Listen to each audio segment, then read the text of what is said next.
Hello everyone, good evening.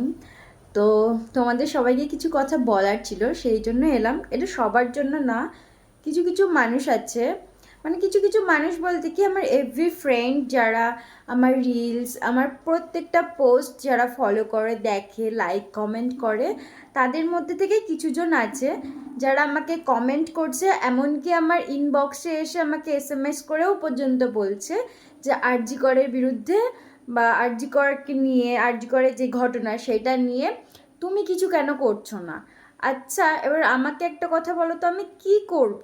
ওরা বলছে সবাই মিছিলে যাচ্ছে, তুমি মিছিলে যাচ্ছ না, তুমি কিছু করছো না, তুমি এখন একটু ভালো ক্রিয়েটার হয়ে যাচ্ছ, তোমার এগুলো করা দরকার, তোমাকে দেখে সবাই দেখবে, জানবে, অনেকেই অনেক কিছু করতে পারবে। তো তাদের জন্য একটা কথা, আমি এখনও অত বড় ক্রিয়েটার হয়ে উঠিনি যে আমাকে চিনে বলে সবাই আমার জন্য, মানে তারাও আমার মতন কিছু করবে বা আমার জন্য মিছিলে যাবে, এরমটা না। এটা হতে পারে যে সবাই মিছিল বের করলো, সেখানে আমি গেলাম, কিন্তু আমার জন্য আমি মিছিল বের করছি সেখানে সবাই যাবে, এমনটা কোনোদিনই হবে না। তো যারা বলছো আমি মিছিলে যাচ্ছি না, আমি অবশ্যই যাচ্ছি, কিন্তু আমি ফেসবুকে শেয়ার করি না।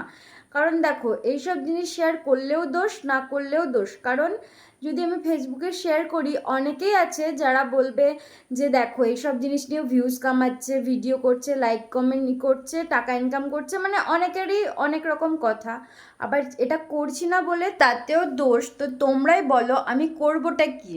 তবে হ্যাঁ, আমি মিছিলে গেছিলাম, আমি ফেসবুকে শেয়ার করিনি তোমাদের জন্য, মানে তোমাদের দেখানোর জন্য যে হ্যাঁ আমি যাচ্ছি বা আমি মিছিল করছি, সেটা দেখানোর জন্য আমি কালকে যেই মিছিলে গেছিলাম সেটা লাইভ করেছি, আবার ভিডিও রয়েছে, আমি ঠিক পোস্ট করে দিব, তোমরা দেখে নিও।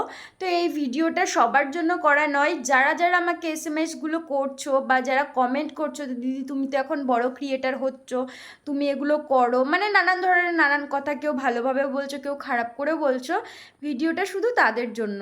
আমি ফেসবুকে শেয়ার করিনি, আমি দেখাতে চাই না আমি কি করছি। তবে যখন দেখছি যে না দেখেও তোমাদের এতগুলো কথা আমাকে শুনতে হচ্ছে, তখন আমি পোস্ট করেছি। তো ব্যাস এতটুকুই বলার ছিল, আর কিছুই না। কেউ খারাপভাবে নিও না, আমি নিতে পারছিলাম না কথাগুলো, তার জন্য তোমাদের সাথে আমি শেয়ার করলাম। টাটা।